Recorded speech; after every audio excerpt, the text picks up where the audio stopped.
Hello नमस्कार साथियों, स्वागत है आप सभी का।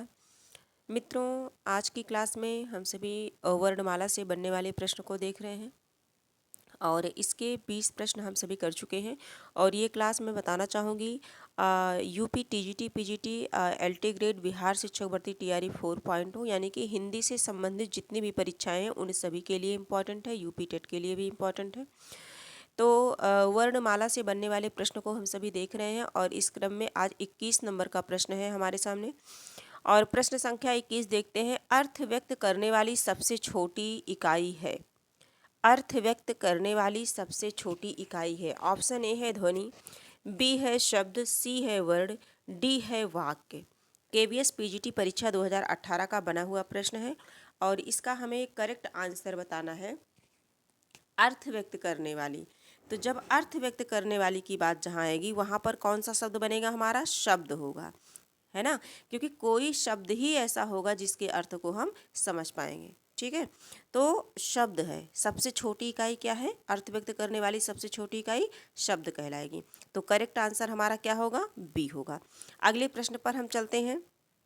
थोड़ा सा यहाँ समझ लेते हैं कि जो ध्वनि है, ध्वनि मौखिक एवं वर्ण लिखित भाषा की सबसे छोटी इकाई है।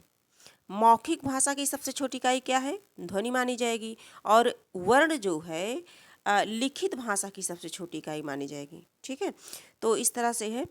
अगला हम देखेंगे, अनुनासिक व्यंजन कौन से होते हैं? प्रश्न संख्या 22। अनुनासिक व्यंजन कौन से होते हैं? ऑप्शन ए है वर्ग के प्रथमाक्षर, बी है वर्ग का तृतीयाक्षर, सी है वर्ग का चौथा व्यंजन, डी है वर्ग का पंचमाक्षर। ठीक, तो 22 नंबर का प्रश्न है और इसका करेक्ट आंसर हम सभी को चूज करना है। तो अनुनासिक जैसे काका गाघा अंगा, प्रत्येक वर्ग में प्रत्येक में देखिए वर्ग का जो अंतिम अक्षर होता है ना, तो वर्ग का क्या होगा? पंचमाक्षर यानी कि पांचवा अक्षर।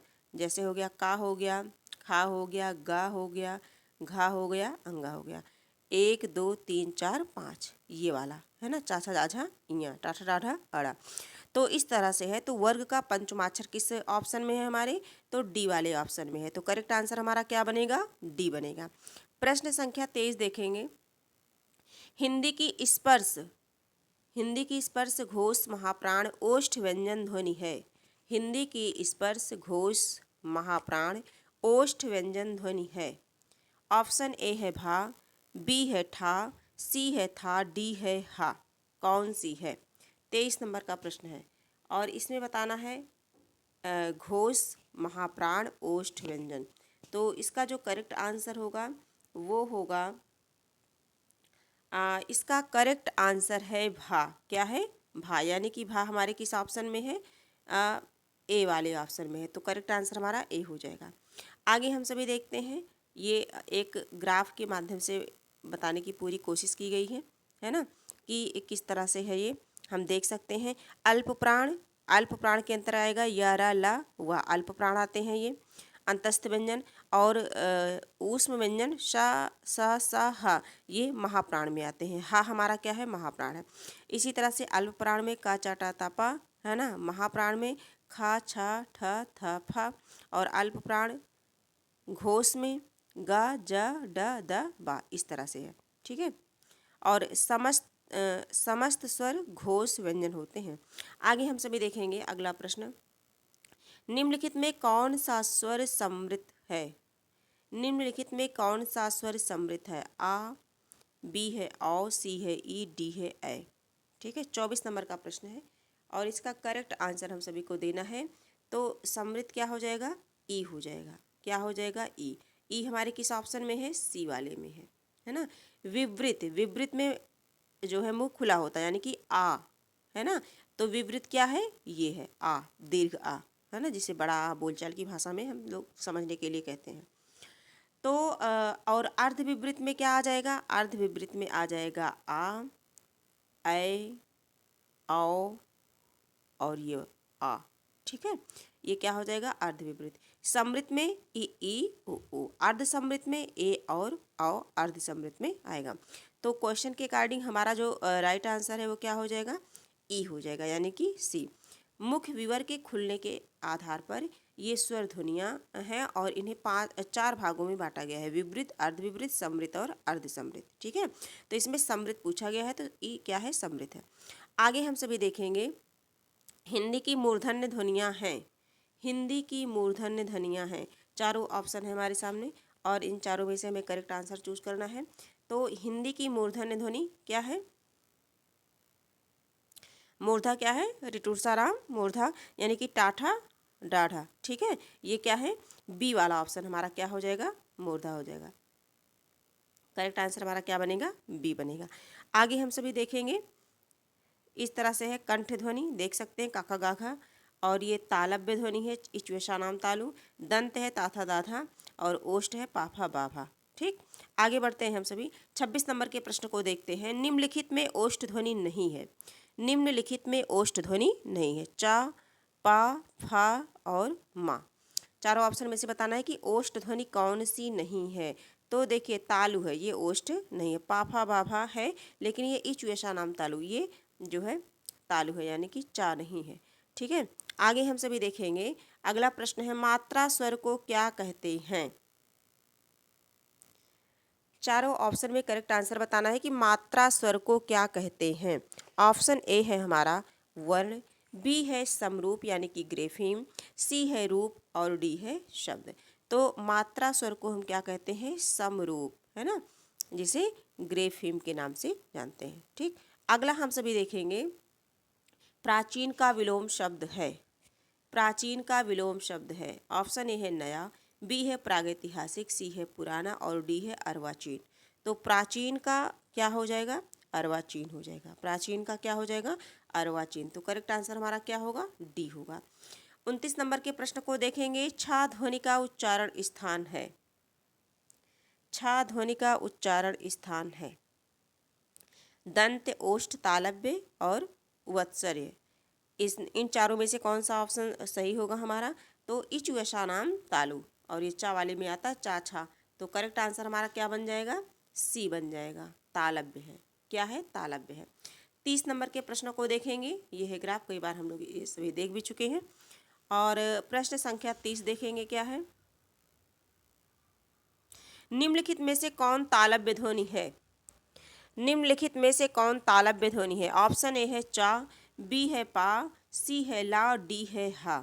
30 नंबर का जो प्रश्न है और इसका करेक्ट आंसर हो जाएगा चा। क्या हो जाएगा, चा, क्योंकि कौन सी ध्वनि पूछी गई है, तालव्य ध्वनि पूछी गई है। तो चा हमारी क्या है, तालव्य ध्वनि है।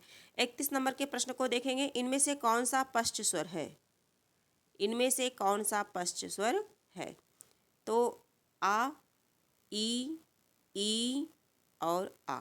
ठीक है, पश्च स्वर है।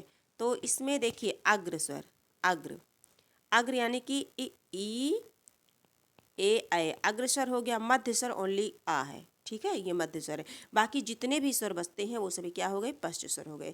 तो इसमें हम पश्च स्वर किसे मानेंगे, कौन सा है हमारा ऑप्शन, करेक्ट आंसर ए हो जाएगा, यानी कि आ हो जाएगा पश्च स्वर। आगे हम सभी देखेंगे, ये इस तरह से देख सकते हैं, अग्रस्वर, मध्य स्वर, पश्च स्वर। 32 नंबर का प्रश्न है, इनमें से कौन सी ध्वनि संयुक्त व्यंजन है। संयुक्त व्यंजन की बात हो रही है, कौन सी ध्वनि संयुक्त व्यंजन है, क्या, चा, टा, औ, संयुक्त व्यंजन की बात हो रही है। तो इसका करेक्ट आंसर हो जाएगा ए। क्या है, ए, ये हमारा क्या है, संयुक्त व्यंजन है। अगला हम सभी देखेंगे 33 नंबर के प्रश्नों को देखेंगे, इनमें से कौन सा युग्म अघोष ध्वनि है, इनमें से कौन सा जो है युग्म अघोष ध्वनि है।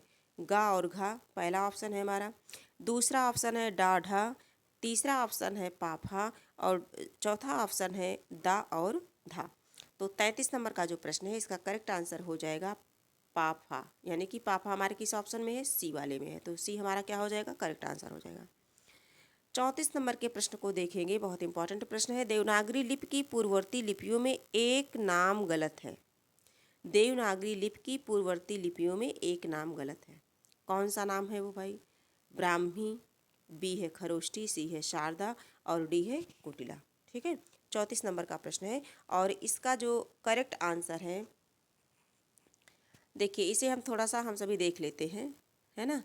ये जो है 2016 में असिस्टेंट प्रोफेसर परीक्षा में पूछा गया प्रश्न है खरोष्टी लिपि देवनागरी लिपि की पूर्ववर्ती लिपियों में नहीं है, जबकि ब्राह्मी से ही देवनागरी लिपि का विकास हुआ है। देखिए सबसे पहले क्या आता है, ब्राह्मी। ब्राह्मी लिपि से गुप्त लिपि और गुप्त लिपि से कुटिल लिपि, और कुटिल लिपि से क्या हो गई, देवनागरी लिपि और फिर शारदा लिपि। और आगे हम सभी देखते हैं, आयोग ने इस प्रश्न को क्या कर दिया था, निरस्त कर दिया था। ठीक है,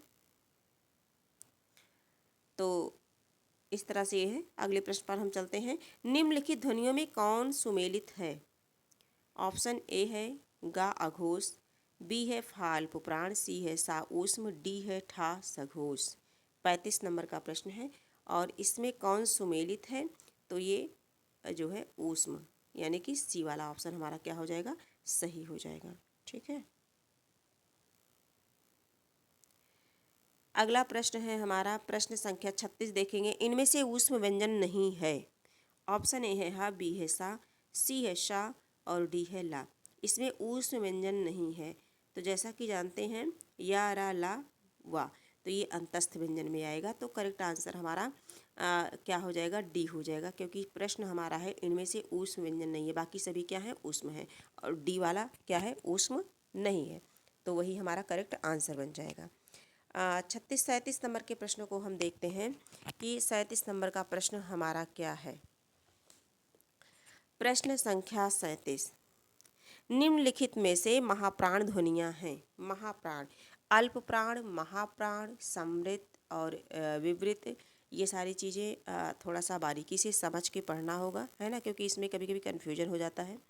और एक नोट्स बना लीजिए और उसमें 2 बार 4 बार जो है आप देख लीजिए, तो ये कंफर्म हो जाएगा। आगे हम सभी देखेंगे, ऑप्शन ए है का और गा, महाप्राण ध्वनि की बात हो रही है। बी ऑप्शन है चा और जा, सी ऑप्शन है पा और बा, और डी ऑप्शन है ढा और धा। ठीक है, महाप्राण ध्वनि की बात हो रही है, महाप्राण ध्वनियाँ हैं, तो इसमें जो करेक्ट आंसर हो जाएगा वो हो जाएगा महाप्राण ध्वनियों में ढा और धा, यानी कि डी वाला ऑप्शन हमारा क्या हो जाएगा, सही हो जाएगा। अगला हम सभी देखते हैं 38 नंबर के प्रश्न को देखते हैं। निम्नलिखित में से एक कथन सही है। सभी स्वर सघोष होते हैं, बी है सभी स्वर अघोष होते हैं, सी है सभी स्वर सघोष और अघोष दोनों होते हैं, डी है सभी स्वरों में घोषत्व नहीं होता। 38 नंबर का प्रश्न है, इसका हमें करेक्ट आंसर बताना है। तो सभी स्वर क्या होते हैं, घोष होते हैं। करेक्ट आंसर यही हमारा होगा। करेक्ट आंसर क्या होगा, सभी स्वर क्या होते हैं, सघोष होते हैं। पहला ऑप्शन हमारा सही है। 39 नंबर के प्रश्न को देखेंगे। वत्सर्य ध्वनियों के उच्चारण, जीवा की नोक दंत पंक्तियों के ऊपरी भाग का स्पर्श करती है, बी है जीवा की नोक दंत पंक्ति का स्पर्श करती है, सी है जीवा की नोक तालु का स्पर्श करती है, और डी है जीवा की नाक ओठों का स्पर्श करती है। अब इन चारों में से हमें बताना है कि हमारा करेक्ट आंसर क्या है। प्रश्न संख्या 39, और इसका करेक्ट आंसर हो जाएगा जिह्वा की नोक दंत पंक्तियों के ऊपरी भाग का स्पर्श करती है।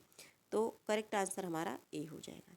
आगे हम सभी बढ़ेंगे, 40 नंबर का प्रश्न देखेंगे।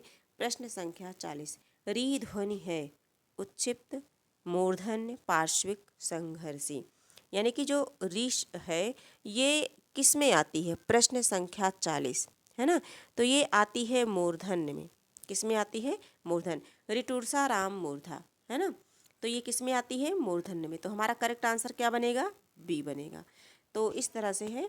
इस तरह से हम लोगों ने 20 से लेकर के 40, यानी कि टोटल आज की क्लास में हम लोगों ने कितने प्रश्न सॉल्व किए, 20 प्रश्न। और ये 20 प्रश्न जो है किससे संबंधित हैं, वर्णमाला से संबंधित हैं। तो हिंदी व्याकरण में वर्णमाला से हम सभी स्टार्ट कर रहे हैं, और इसमें 40 नंबर के प्रश्नों को जो है 40 नंबर तक हम लोगों ने सॉल्व किया है। किस तरह से परीक्षा में प्रश्न बनते हैं, किस तरह से बनने की संभावना है, और विभिन्न प्रतियोगी परीक्षा में जो भी प्रश्न बने हैं उन सभी को हम सभी यहाँ सॉल्व करते हैं, सीखते हैं। और आज की क्लास हम यही कंप्लीट करते हैं। इसी तरह से टॉपिक वाइज जितने भी अभी तक जितने भी प्रश्न बने हैं उन सभी प्रश्नों को धीरे धीरे हम सभी करते रहेंगे टॉपिक वाइज। ठीक है, आज की क्लास यहीं कंप्लीट करते हैं, फिर मिलेंगे, तब तक के लिए धन्यवाद।